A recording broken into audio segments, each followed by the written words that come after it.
in January of 1969. Some tidbits about how long ago that was. On January 12, 1969, a gallon of gas was 35 cents. Average price of a house, $27,900. Stock market had just cracked $950. 8 days after the Jets won the Super Bowl, Richard Nixon was inaugurated for his first term in office as our 37th president, and the Jets were playing their home games in a stadium that no longer exists. All of that serves as an excellent segue to our next Jet-related inductee. Can we have Gene Heeter, front and center and off to the right, joined by his presenters Rick Schmidt and Kevin O'Reilly.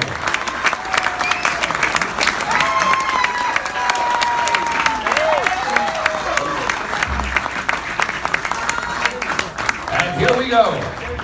Gene Heeter grew up in Pennsylvania, attending Windber High School in the small coal mining town of Windber. Started playing organized football in 7th grade. Not only a football star in high school, but a standout in track as well, setting a record for the discus. From high school on to West Virginia University in the fall of '59, a starter every season he played at West Virginia U. Senior year, 1962, he was team MVP and first team All-Southern Conference. In fact, he was also a standout defensive end. He played both ways. That senior year, by the way, included a win over Pitt. There are some memorable things that happened in that game, one involving Gene's teeth, another involving a mascot with a gun. I know it sounds strange, but maybe he'll allude to it in his comments. If not, you can ask him about it later. They're great stories. In 1963, he was drafted by the San Diego Chargers of the AFL. When the Jets were formed, originally called the Titans, he was claimed by and sold to the Jets. The team played its first home game at Shea Stadium, the stadium I mentioned that no longer exists, on September 12, 1964. Gene Heeter has the distinction of scoring the first touchdown for the Jets at Shea, a 16-yard pass from Dick Wood against the Denver Broncos. Yes, he did. Gene retired as a Jet during the summer of 1966 due to several knee injuries, but before he finished, he did play one season with Broadway Joe Namath and knew most of the players who beat the Colts in Super Bowl III in January of '69. Gene has lived in Suffolk County since the late 60s. He and his wife have raised 2 children and 5 grandchildren, a successful local businessman running his own insurance company in St. James, lives in Lake Grove. He'll forever be a part of New York Jets history. The Suffolk Sports Hall of Fame, proud to induct in the class of 2017, Gene Heeter.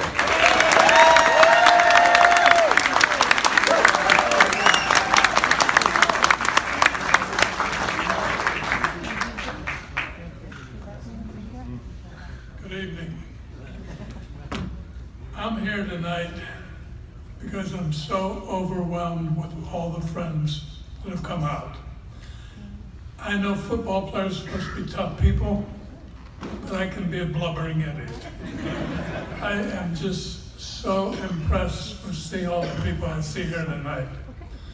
What I'd like to do is thank a few people, because you don't get up here without people being important in your life. I particularly want to thank Rick Schmidt, who was my sponsor, good guy, and in my opinion, probably the best all-around athlete I've ever known. So Rick, thank you. Mainly, I want to thank my family. Here we go. I truly love you guys. I really, really do. I especially want to thank my wife, Sandy. We were together when I played for the Jets a long time ago.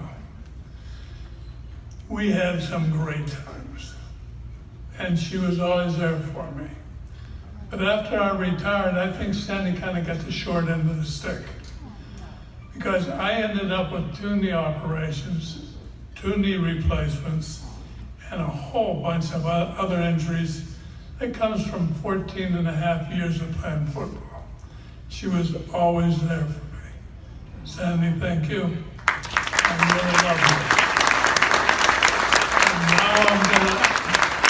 And now I'm gonna score a few points.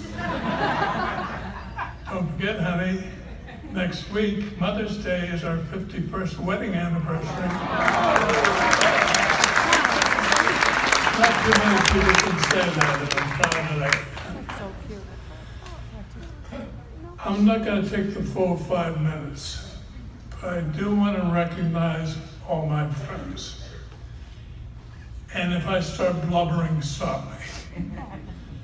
It's a number of years ago, a very close friend of mine came to me and said, listen, Gino, you got a real personality flaw. I said, oh, thanks. He said, no. He said, I'm not trying to be mean. It's just that you care so much that everybody likes you. You care that you don't say something that may offend somebody. He says, you just spend your whole life worrying. Well, yeah, I'm a worrier. And no, I want everybody to be my friend. I don't want to offend anybody. And I despise controversy and arguments.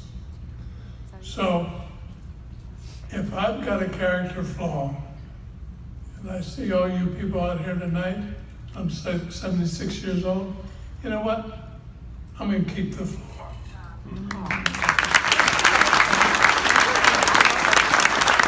Again, like I said, 76 years old. You know, football players like to talk about their lifespan in terms of football. Okay. I figure I'm about 7 minutes into the fourth quarter.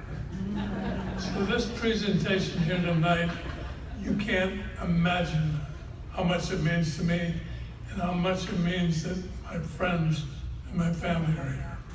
Thank you very much.